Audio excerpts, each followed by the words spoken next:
Selamat pagi anak-anak, salam semangat untuk kita semua. Masih bersama dengan saya Memida Sinaga. Ingat sebelum mulai pembelajaran kita berdoa dulu ya. Doa dimulai.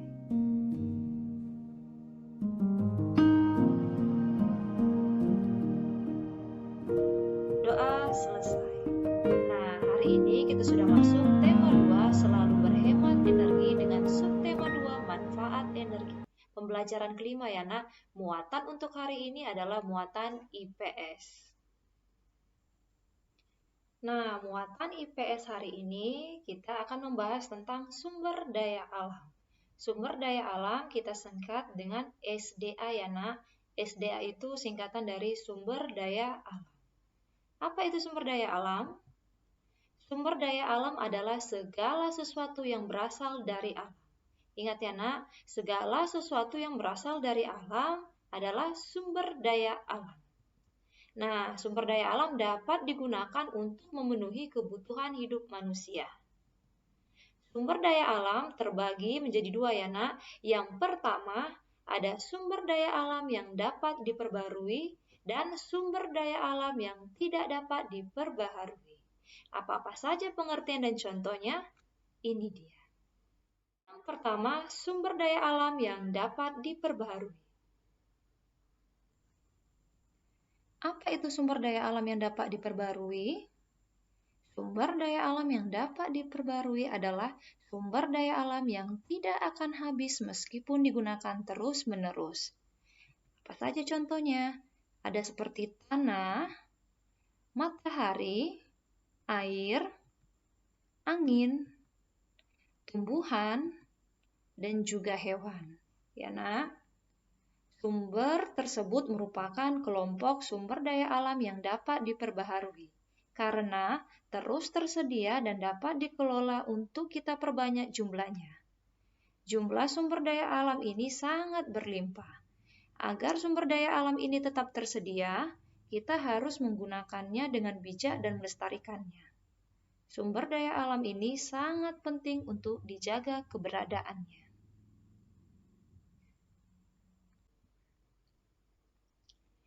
Yang kedua, sumber daya alam yang tidak dapat diperbaharui. Sumber daya alam yang tidak dapat diperbarui adalah sumber daya alam yang dapat habis atau punah jika digunakan terus-menerus. Karena proses pembuatan kembali memerlukan waktu yang lama atau bahkan bertahun-tahun. Apa saja contohnya? Seperti emas, minyak bumi, dan berbagai tambang. Nah, ini dikelompokkan ke sumber daya alam yang tidak dapat diperbarui. Mengapa demikian? Karena jumlahnya sangat terbatas, untuk menghasilkan minyak bumi diperlukan waktu yang sangat lama. Oleh sebab itu, kita harus hemat menggunakan sumber daya alam ini. Ya, nak?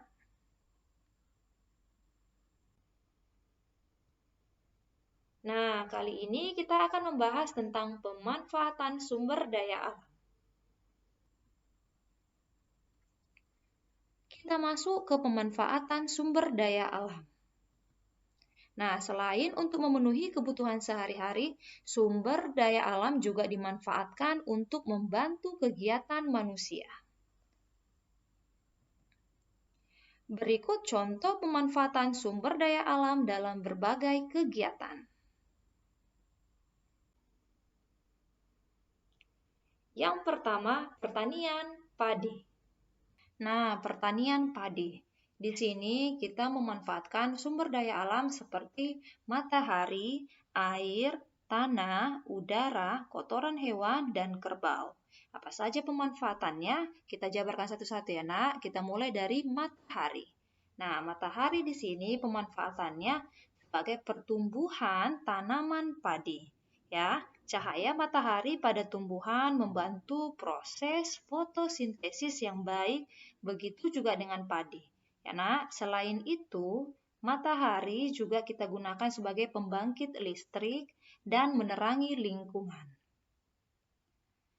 Untuk air, pemanfaatannya untuk mengairi lahan pertanian. Dan tanah di sini kita manfaatkan sebagai media tanam. Kemudian udara pemanfaatannya di sini sebagai sumber karbon dioksida yang dibutuhkan tanaman untuk berfotosintesis dan oksigen untuk pernapasan makhluk hidup. Nah, untuk kita dalam bernapas. Kotoran hewan di sini dimanfaatkan sebagai pupuk tanaman. Nah, kotoran hewan merupakan pupuk alami karena kerbau di sini pemanfaatannya untuk manusia sebagai sumber bahan makanan dan tenaganya untuk membantu petani saat membajak sawah. Yang kedua, pembuatan ikan asin.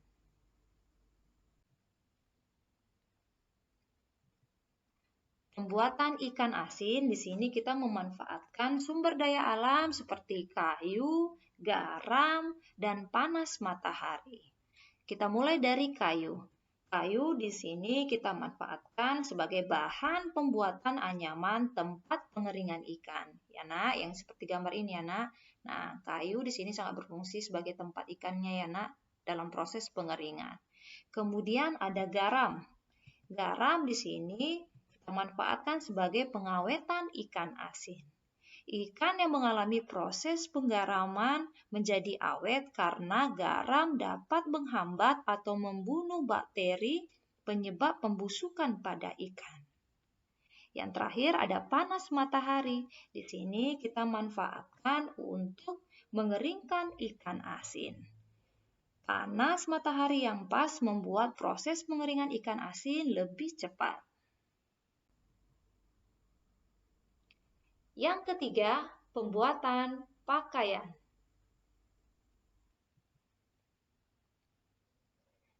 Kita lanjut pembuatan pakaian. Nah, di sini kita memanfaatkan sumber daya alam seperti kapas, logam, dan plastik. Kita mulai dari kapas. Kapas di sini kita manfaatkan sebagai bahan baku pembuatan kain dan benang.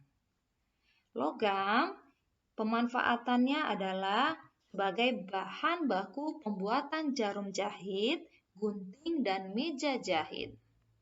Dan plastik pemanfaatannya sebagai bahan baku pembuatan kancing. Yang keempat, transportasi.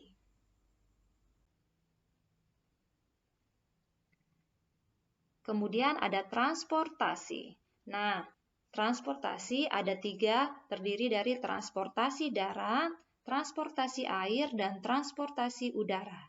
Transportasi darat terdiri dari kendaraan bermotor, mobil, becak, dan kereta api ya, Nak. Untuk transportasi air terdiri seperti kapal, perahu, rakit, dan sebagainya. Untuk transportasi udara seperti pesawat terbang. Nah, di sini kita memanfaatkan sumber daya alam seperti logam dan minyak bumi. Untuk logam, di sini pemanfaatannya sebagai bahan pembuatan alat transportasi. Dan untuk minyak bumi, di sini kita gunakan sebagai bahan utama pembuatan bahan bakar. Yang kelima, pembuatan patung. Yang terakhir, pembuatan patung. Nah, di sini kita memanfaatkan sumber daya alam seperti tanah, kayu, atau batu, dan juga besi ataupun baja. Untuk tanah, kayu, atau batu, di sini pemanfaatannya sebagai bahan pembuatan patung. Ya, Nak, patung itu bisa saja terbuat dari kayu seperti ini ya, Nak. Pahatnya dari kayu, ada juga seperti tanah liat maupun batu. Untuk besi dan baja, di sini pemanfaatannya sebagai bahan baku untuk pembuatan pahat. Oke. Nah, itulah dia beberapa sumber daya alam yang dimanfaatkan untuk membantu kegiatan manusia.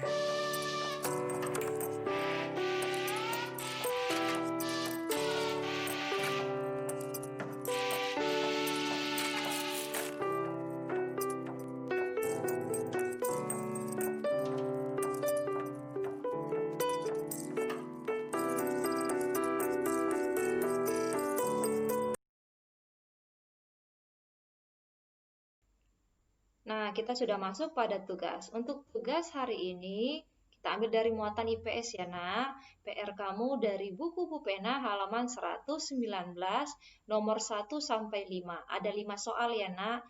Yang untuk nomor 4 dan 5 itu bukan pilihan ganda ya. Soal itu berupa ada 3 yang harus kamu jabarkan satu-satu manfaatnya bagi manusia. Ya, nak. Di situ ada 3 hal yang kamu jabarkan satu-satu. Oke? Kerjakan dengan baik ya, nak. Ingat, tulisan kamu harus tulisan sambung. Ya. Nah, pembelajaran kita selesai sampai di sini. Jangan lupa tetap semangat dalam belajar.